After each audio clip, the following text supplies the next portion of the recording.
Welcome, and thank you for listening to the Thrive55 Plus podcast, where we give practical inspiration so you get healthier. Your host, Cheryl Jones, will help you uncover more of who you already are and explore what you need to heal and flourish one moment at a time. Cheryl is an author, wellness leader, and health coach voted one of the most powerful women in the mindfulness movement by Mindful Magazine. There is no AI-generated content in this podcast. This has been created by subject matter expert Cheryl Jones. Welcome to the Thrive55 Plus show. I'm your host, Cheryl Jones, and in this episode, I'm going to teach you how to work with your feelings and emotions skillfully so you can build resilience and navigate life's ups and downs with greater ease. Living with greater ease doesn't mean we think life will be easy. It means that we can face adversity head on and at the same time with a little more grace. It's about managing stress with less wear and tear. Sometimes our life lessons come in beautifully wrapped packages with pretty bows on top. And other times they come in brown, greasy French fry bags. I've had my share of both, and you probably have too. May of 2001 launched the beginning of the most tumultuous chapter of my life. My husband and father of my children was indicted for a range of white-collar crimes. It was a shocking, shameful, devastating time for my family and me. We went through multiple losses in a short period of time. He went to prison.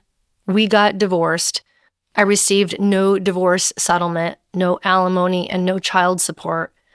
At the time, I was a stay-at-home mom, working just part-time.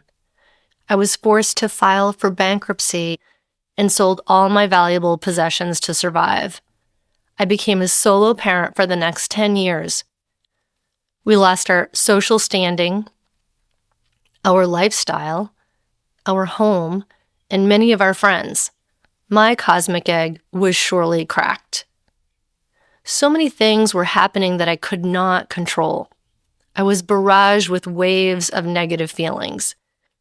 The only way to survive was to break down the bigger picture of what was happening in my life into moments.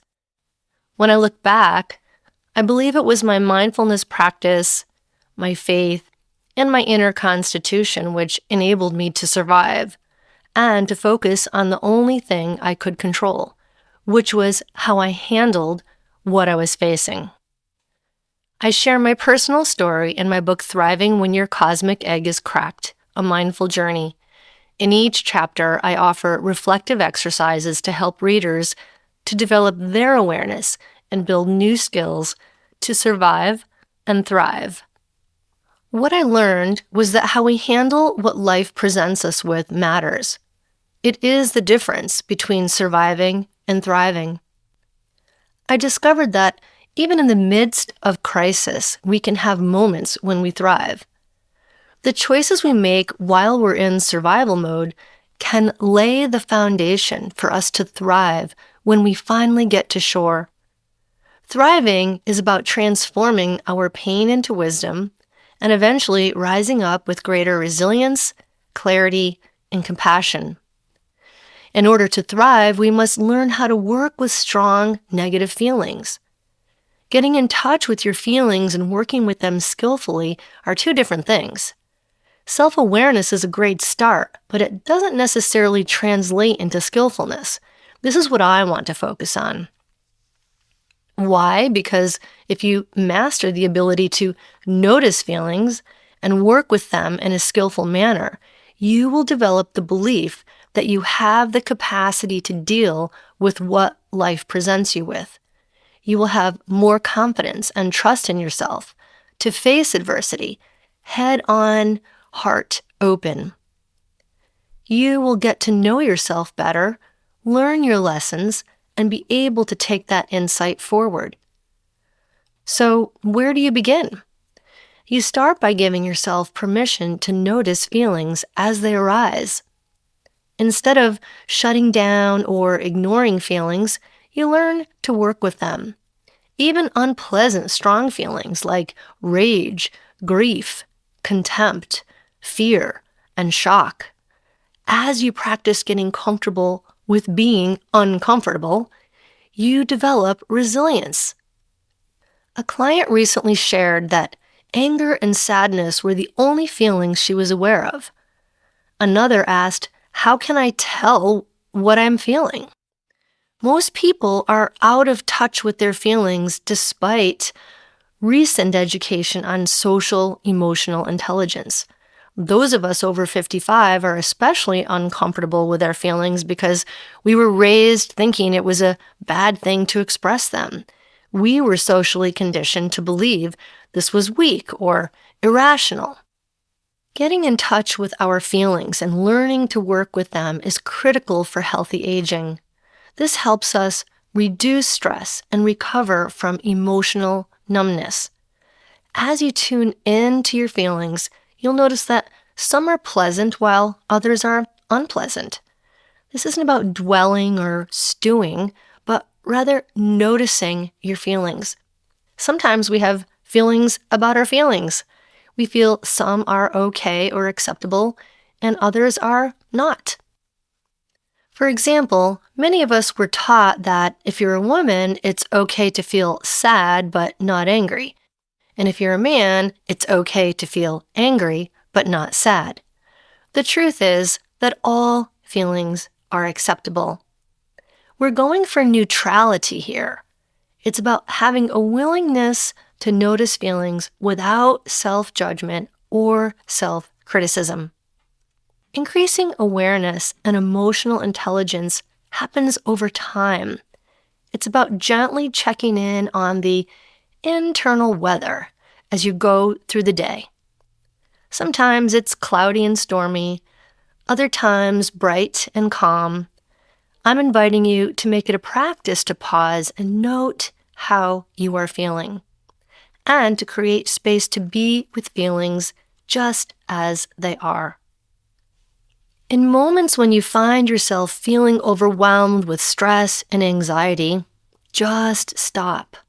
Feel your feet on the ground, lower or close the eyes, and follow your breathing in and out. Explore with curiosity what specifically you feel stressed or anxious about. You may further clarify how you are feeling, perhaps helpless, scared, or troubled. Use intense feelings as a cue to lovingly take pause and create a slice of space to acknowledge what is happening. Try exploring with self-kindness where within your body you may feel a feeling. For example, the mouth, throat, or chest. You might experience feelings as sensations within the body. Sensations that shift from being strong to subtle. Simply note how you experience these feelings and sensations without judging your experience. Know that if any feeling becomes a little too much, you can always center your attention on the breath flowing in and out of the body, perhaps at the tip of the nose.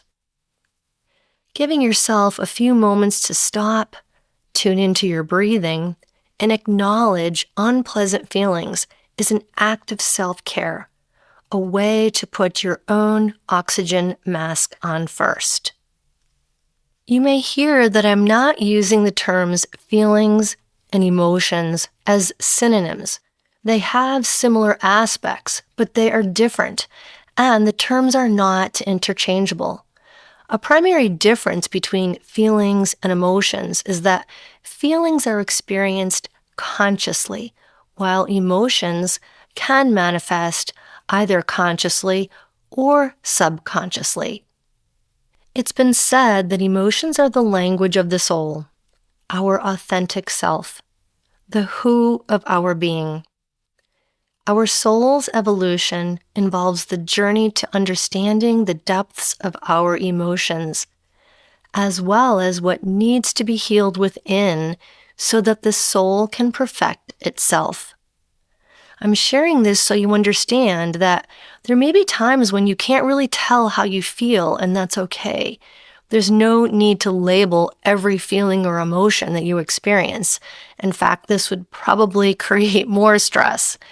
It's about allowing your feelings to inform what you need and how to tend to your well-being in a way that best serves you. Sometimes we just need to let ourselves be, to tune in to what we see, hear, taste, touch, and smell, to simply be in the here and now, and to try not to try too hard. In closing, I want to thank you once again for allowing me to be part of your journey. Developing emotional intelligence and building resilience begins with giving yourself permission to notice feelings as they arise. This is an act of self-love which will help you to survive whatever you are facing and to uncover more of who you already are in the process. It's about being able to see the bigger picture while breaking it down into what you can control in the moment.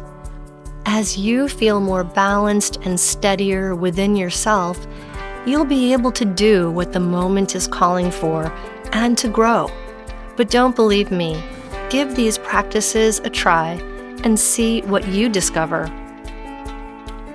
If you have a comment or a question about today's episode, just write to me at Cheryl@thrivingwithcheryljones.com. I hope you'll join me next time when we'll explore how to cultivate spirituality and energize your spirit with Dr. Brandon Nappy. Thanks very much for listening. Be well and thrive on. Thank you for tuning in to the Thrive 55 Plus podcast. Contact Cheryl with a burning question, access free mindfulness meditation resources, and schedule a free consultation to explore how you can achieve your goals and aspirations through personalized coaching sessions with Cheryl. Just visit her website, thrivingwithcheryljones.com. Subscribe to or follow the Thrive 55 Plus podcast, leave a review, or share it with a friend. Until next time, be well and thrive on.